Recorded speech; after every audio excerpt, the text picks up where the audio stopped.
Crime Stories with Nancy Grace.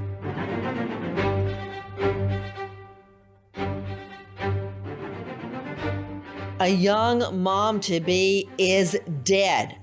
Why was her killer released from jail and within hours killed her?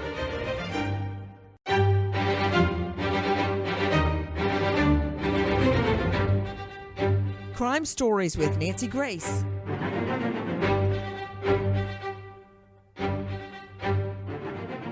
A week ago today, Alex Guajardo allegedly punched his wife in the face. Then days later, she found their cat dead.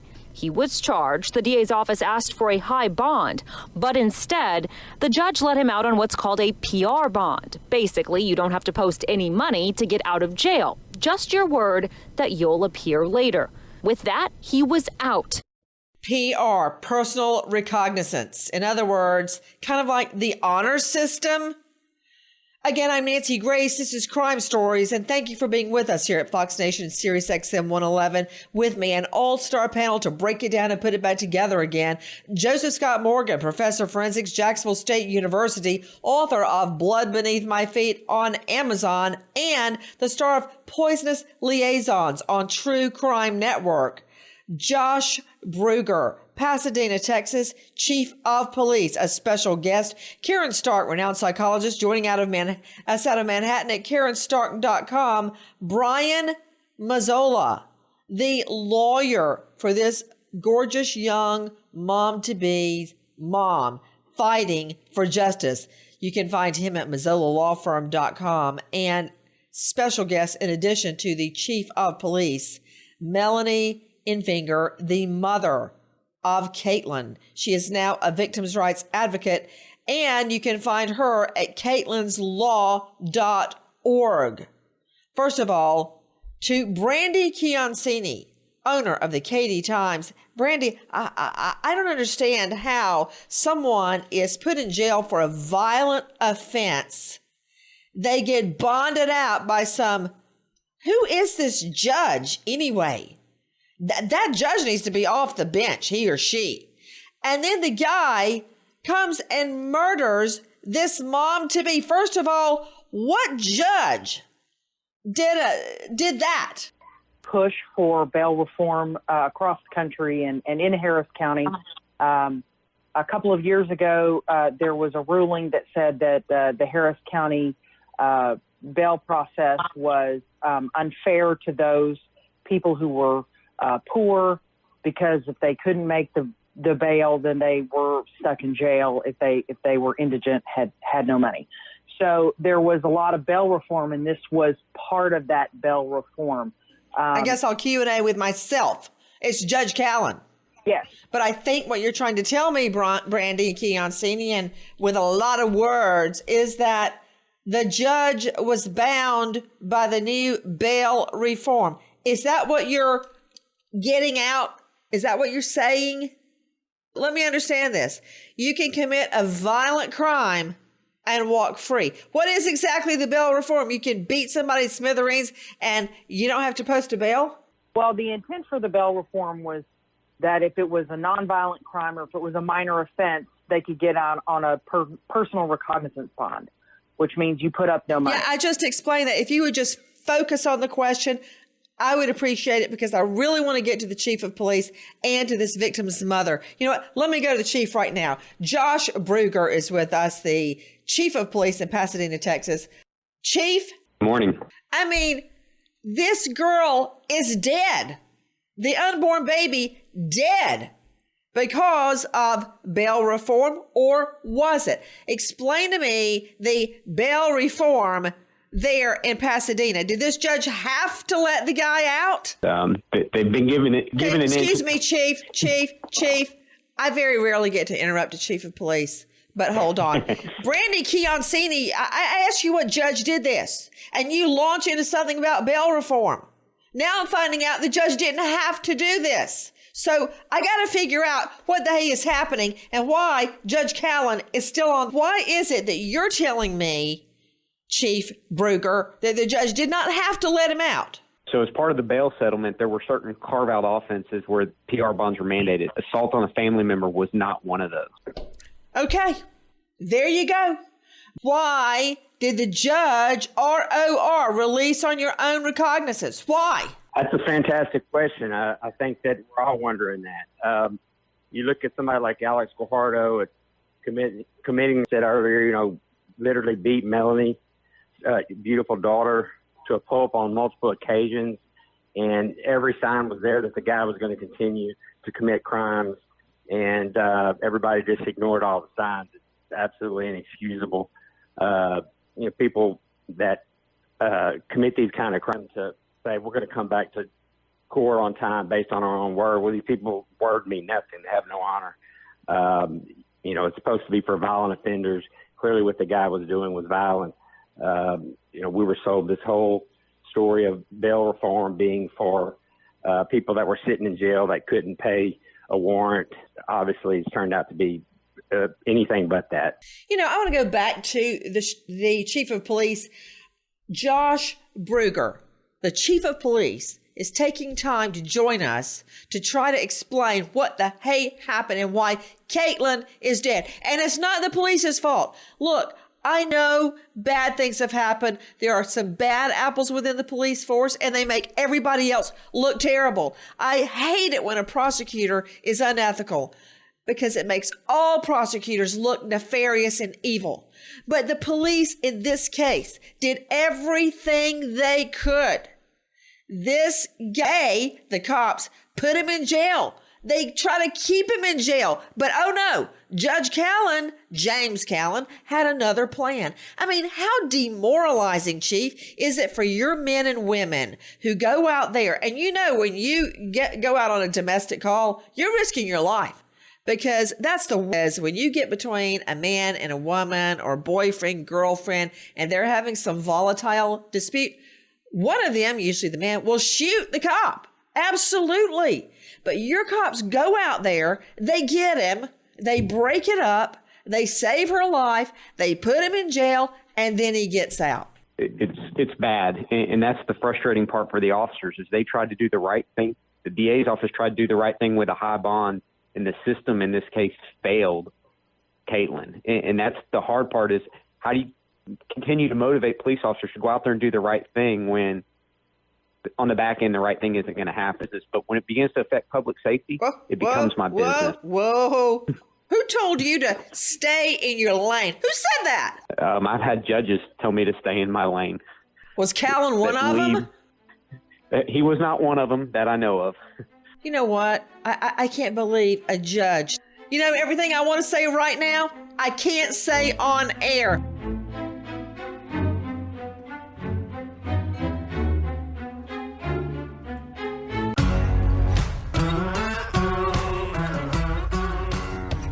Crime Stories with Nancy Grace. Guys, we are talking about the death of a gorgeous young lady, a pregnant lady, a mom-to-be. Joining me right now is her mother. First, take a listen to our friend Marla Carter at KTRK, ABC 13.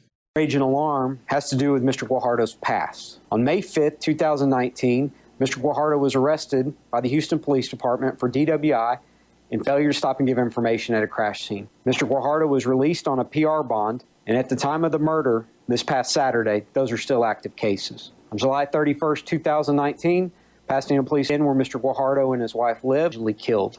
During the course of that investigation, it was determined that Mr. Guajardo had assaulted his wife, Caitlyn, and he was arrested for Class A assault, family violence. The District Attorney's Office filed a motion for a high bond of $50,000, as well as a protective order preventing Mr. Guajardo from being near his wife. The FSGI, Mr. Guajardo was given a PR bond for the assault and was released on August 1st, 2019, with no bond conditions. It was just approximately 18 hours later that he went to the apartment and killed his wife and unborn child.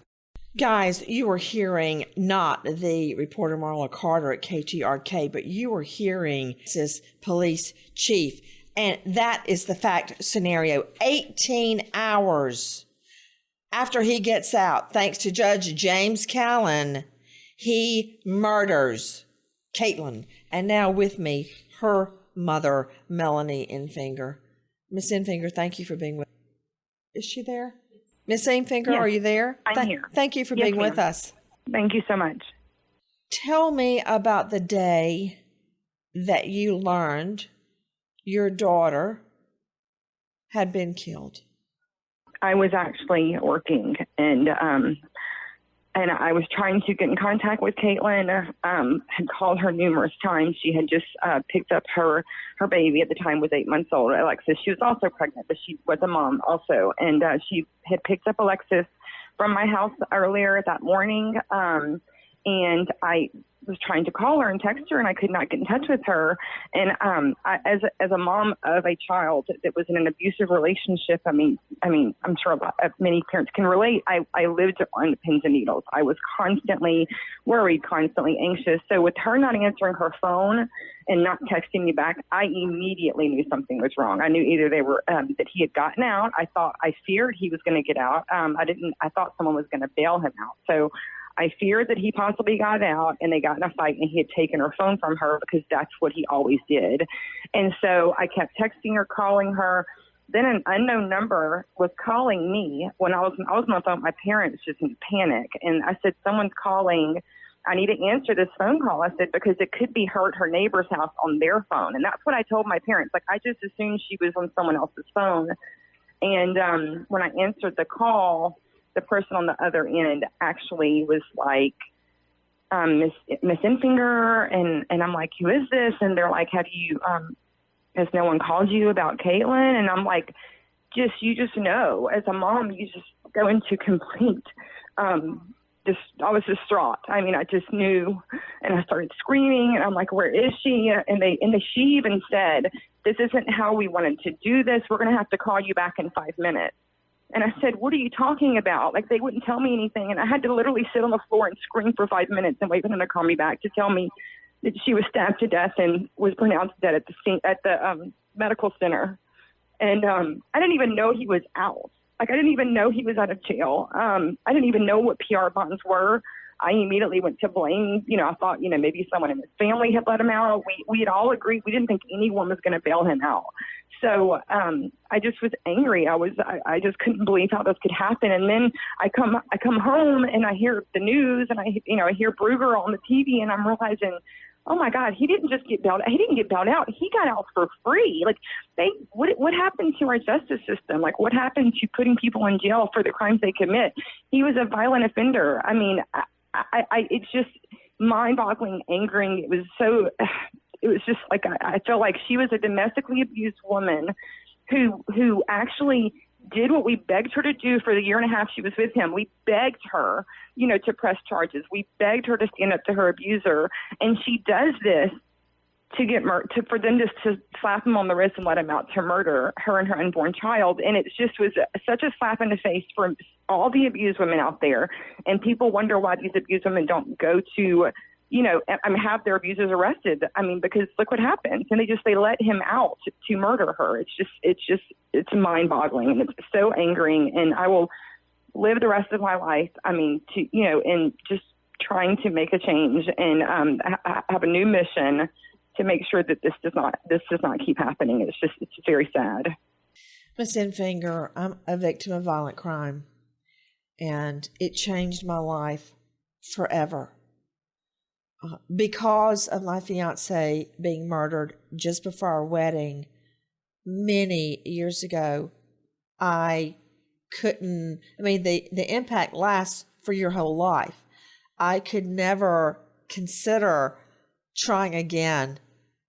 30 years passed. I still would not get married. I finally did it. And my daughter and I almost died in childbirth because I waited so long because of Keith's murder to try marriage again that my daughter almost died.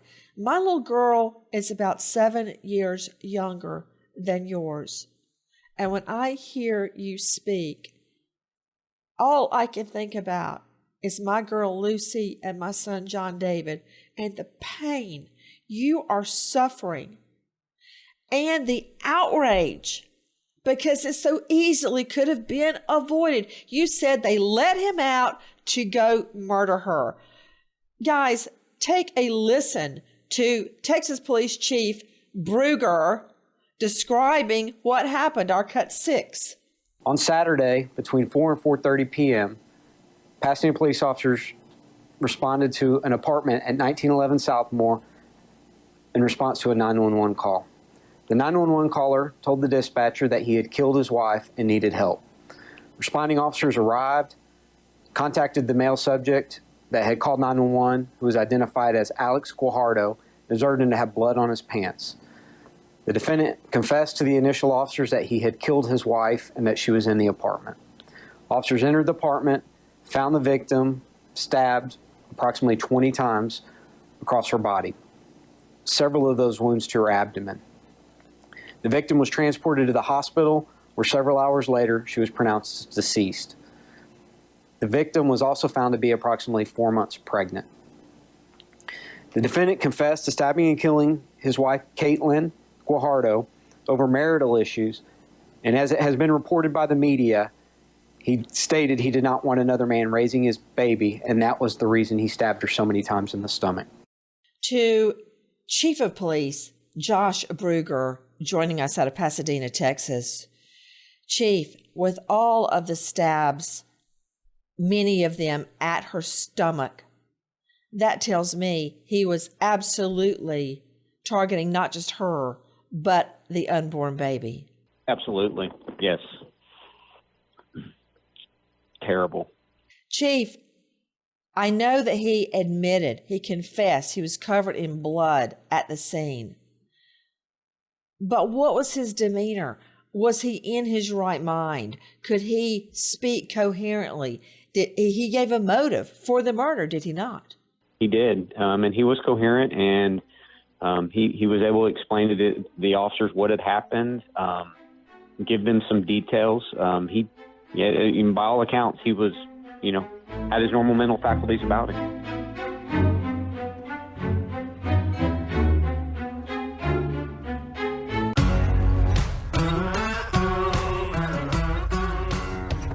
Crime Stories with Nancy Grace.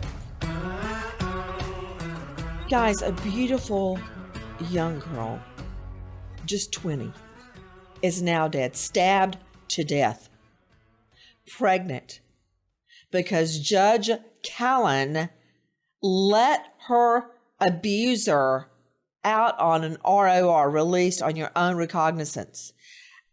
One thing her mother keeps telling me, Melanie Infinger, is that at first she thought, who bonded him out? Don't they know better? But Miss Infinger, how shocked were you to learn nobody bonded him out? The judge did it all on his own. Oh, it was beyond me. I mean, I just couldn't believe what I was hearing. I mean, I didn't even know that. I didn't know that was possible. I just thought, where's the justice? Like, what are these, like Brugger, and all these policemen, they're out putting their lives on the line to arrest these criminals, and for what? So they can go back out and murder people? It's maddening. To Brandy Chiancini, owner of the Katy Times, joining us there from Katy, Texas. Brandy Chiancini, where is the defendant now? I hope the state is seeking the death penalty. He was charged with capital murder, and as far as I know, he's still in jail waiting trial.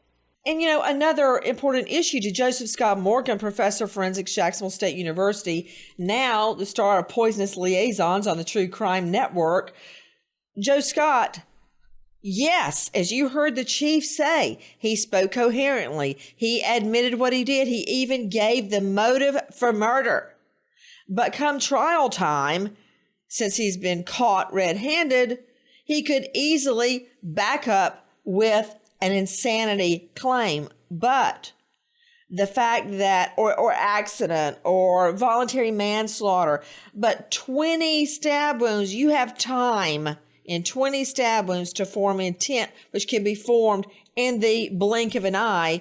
And what other forensic evidence will the state bring forward to prove a murder case? And it darn well be capital murder. What's the forensics, Joe Scott? Yeah, well, let me tell you this. You go back in time, Nancy, to these times when she has been beaten before. That data that they collected for treatment relative to the injuries she had previously sustained are going to go to establish a pattern of physical abuse relative to this poor woman and this unborn child.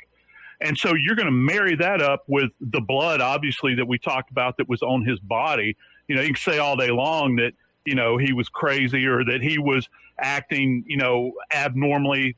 My favorite one is when they always say, well, I blacked out and I don't remember. You don't remember stabbing someone that you claim to care for and create a child with. You don't remember stabbing them 20 times, because you're right. This is not something that just kind of, you know, happens. You know, it's something well, that you brought up he had something really interesting right there, because back to you, Chief Bruger, if he had been acting abnormally, why would the judge have let him out if he showed any signs of mental illness? That's a great point. You would like to think they wouldn't. So when you have a bond hearing, the judge directs the defendant that he's got to follow certain conditions and so forth. The judge had a chance to look at this guy and question him before he let him out. I mean, back to you, Miss Infinger, mother of Caitlyn. Now you can find out all about her at Caitlyn'sLaw.org. Miss Infinger, this guy ain't crazy. That is a load of BS. That's a technical legal term, but I predict it may rear its ugly head at trial. Yeah, he's definitely not crazy. And as they were saying, I mean, we have so much back end as far as his abuse, the control, the jealousy, the isolation. I mean, we just have so many. He has such a history of. He was not crazy. He moved her all the way to Pasadena, away from us. Just to get her away from us, because we were the ones like fighting for her to leave him, and you know, and how abusive he was, and we were scared for her. And he did everything, you know, an abuser. I mean, you know, hit all the signs, all the red flags. And so, you know, I absolutely do think I know the DA has a great case, and I honestly don't think that there's any chance that he's going to get that he was crazy or mentally insane. If that happens, I will just lose it. But no, I think they have so much evidence to support that he was right in the line. Let me ask you this. You mentioned all the previous offenses. How long had he been beating her and mind controlling her? Well, the mind control and the jealousy started very early on in the relationship. I would say within a few months. And I do believe that he got her pregnant. I think it was all part of the control. I do believe she got pregnant very early on. And then within about 3 or 4 months, they were married. You know, she had Alexis, who is now, will be 2 in November. And then she had another pregnancy. She had another pregnancy in the middle of her when she was murdered, and Alexis. And we actually found out about the second pregnancy when she was in the ER from the abuse. She couldn't open her eyes. He nearly broke her nose. I mean, it was awful. I mean, it was like when she sent me a picture, I was at work. It was like 1 a.m. She was in the car with my parents. My parents had picked her up. They lived a few blocks over from us at the time. And I didn't even know about the physical abuse. And that was February before the August she was murdered. So that's when we knew about the abuse. And she said, Mom, you know, he just took it too far this time. This has been going on. I mean, she told me it had been going on like every weekend. I mean, she said, so I had no idea. So it was from that moment on, you know, and she was scared. We wanted her to press charges. Police did come to the hospital and encouraged her to press charges. She, in that moment, found out she was pregnant with her second child, and then a week later she miscarried. And we do believe it was from the abuse, because she told us details about what he had done to her, and it all led back to her miscarrying that second child. But she was separated from him because of the abuse and the control. When she got pregnant with her third child that she was pregnant with and she was murdered, I was sitting at a restaurant and she told me she was pregnant. They were separated. She was living with me at the time. And I just broke down in tears because I just knew it was his manipulative way of controlling her and making her come back to him. And I lost it. I wanted to be happy for the baby. And I was obviously later, but I was just so scared for her and that child. And then, she finally, like I said, she stood her ground and had him arrested, had his parents come and get all his belongings out to the apartment, was starting over for her and her children, and then they let him out, and he killed her, and it's just awful.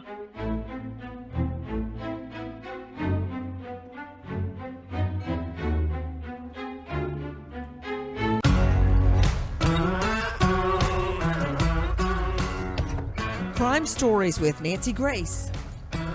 Karen Stark with me, psychologist joining us from New York. And Karen, I'm going to hook you up with Melanie after our program because, Karen, I know you can help her. Karen, you and I have sat on many, many dark studios talking during commercial breaks and have met many, many times for lunch or dinner to talk about cases. I worked in the Battered Women's Center for 9 years at night. This story is as old as time, and I don't know when this story is going to end. But what signs can other people look for to avoid domestic abuse? This girl is dead. For those of you just joining us, we are talking about a beautiful young girl, Caitlyn. Oh my goodness. She has one little girl, now two, miscarried a second, and was carrying a baby at the time she was brutally murdered, stabbed multiple times, 20 times, including directly in her stomach. Now, I know if I was talking to a jury right now, some of them would turn away because it's just too much to take in, stabbing her in the stomach. And I would tell that jury, look them right in the eye and say, don't turn away. Oh, no, no, no. You cannot turn away because this is the truth. And we have a chance to do something about it instead of looking the other way. Karen Stark, I know Melanie Infinger is going to agree with everything you say. What do we look for? And then, you see, Caitlyn had moved out. And then she was murdered. What do we look for and what do we do, Karen Stark? Well, first of all, Nancy, I just wanted to say to Melanie that my heart goes out for you. I am so sorry, really, deep in my heart for what happened to you. And Nancy, it happens so often. Just like you said, we talk about it, we try to do something, and it's very, very hard to pin this down. It's a vicious cycle. What you look for is a woman who you can see that she has bruises, and she'll say to you that she tripped, she fell, somebody bumped into her, and you also get to see in the man involved in these cases that he apologizes profusely. He does whatever maybe this cat killer would buy a new cat and say, this will never happen again.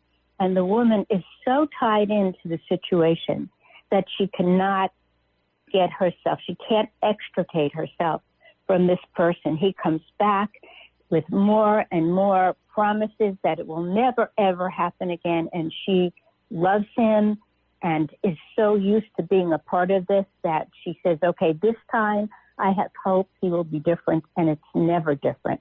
And just like her mom, you really have to plead to get that woman away from this violent You have to plead, and isn't it true, to Chief of Police, our very special guest joining us, Chief Brugger, along with Brian Mazzola and Melanie Infinger. The violence will escalate. I know you've had your men and women trained in this. When the woman tries to leave, when the husband finds out, the boyfriend finds out she's going to leave, that's when the violence will definitely escalate. And that's what happened here, Chief. Absolutely. And it ends up being a cycle. If the cycle's not broken, they go back oftentimes. There's a honeymoon period. They try to make things right. But at some point, the violence typically comes back. And when it comes back, it usually comes back more severe than the previous time. And we try to get victims out of this situation. But it's such a mind game. It can be very, very difficult to get them to finally leave. And it can be a life or death decision many times. I mean, we have a lot of domestic violence related deaths, unfortunately. To you, Joe Scott Morgan, I don't know how many autopsies to the death scenes you've been on and conducted, tens of thousands. But I don't know why they call it domestic homicide. That makes it sound so warm and cozy. Domestic, your home, your domicile. It's anything but. Yeah, you're absolutely right. I mean, even, people, when they think homicide, and they automatically go to things like, that I've been involved in, like serial homicide and all that stuff. Listen, let me tell you something. Those are few and far between. Domestics are rampant. They have been for years now, Nancy, and they are some of the most brutal things that I have borne witness to. I'm talking about scenes, and forgive me for saying this, I'm talking about scenes literally awash in blood where I have fallen down. Because there was so much blood beneath my feet on these scenes, slipping, sliding. It's the lengths that these people go to commit. And it's not like that. It's not like this guy was going one-on-one with somebody that is his own size. And Karen can probably comment. This is what you call asymmetry, where you got this big, dominant, brutish person, and he's going against a pregnant woman, Nancy, and not just a pregnant woman, but a mama to boot. She's already got a child, and he's going to do this to her. It gives you an idea of how primal all of this is, and it's absolutely horrible. And nothing, and I mean nothing, is being done that is effective to interdict these situations. To Brian Mazzola, the lawyer for Melanie Infinger, that is Caitlyn's mom. Tell me, and you can find Brian at mazzolalawfirm.com, what do you hope to gain with Caitlyn's law? Well, we want to take a lot of the discretion away from these judges, magistrates that are not looking at the criminal history. PTL. I don't know what your background is, but that means praise the Lord. Because I don't like these judges like Callan doing this. And it's like you can't stop them. I would sit back in court, Mazzola, I'm sure you have too, and I'd watch the judge and listen to them making one erroneous ruling after the next. In fact, I got held in contempt when I said to the judge, just turn around and there's that code book. It says OCGA on it, Official Code of Georgia Annotated. And I can tell you the section. It's section blah, blah, blah, where I can tell you your ruling is wrong. I got held in contempt. They don't want to know that they're wrong, and they're going to keep on doing it until we make them stop. So how are you going to do that with Caitlyn's law? Well, maybe no mistake about it. This guy's got blood on his hands, and that's what we're aiming to change with Caitlyn's law, to add provisions to the bail system, bail schedule, I should say, that states under certain instances that the magistrate does not have the discretion to release criminals on PR bond. One of those exceptions being whenever the defendant's been previously charged with assault, family violence, which obviously in this case happened. And, given the set of facts, had this provision been in the bail schedule, then we wouldn't be talking about this today. Well, Brian Mazzola, you are a champion in my mind, as are you, Chief Bruger, to Melanie Infinger, the mother of Caitlyn, who is fighting to get Caitlyn's law passed all over the country, where judges cannot release these domestic killers. When I heard that I'm not even going to say his name, the killer would control her phone, take her phone away, right there. You don't take your equal co-partner's phone away. Right there, that simple little act tells me he is controlling her. I got a question for you, Miss Infinger. Do you ever feel that Caitlyn has tried to contact you or give you a message? Oh, all the time. I mean, I feel her, and she leaves me signs all the time. I mean, I talk to her every day, and I know she is just proud and pushing me forward.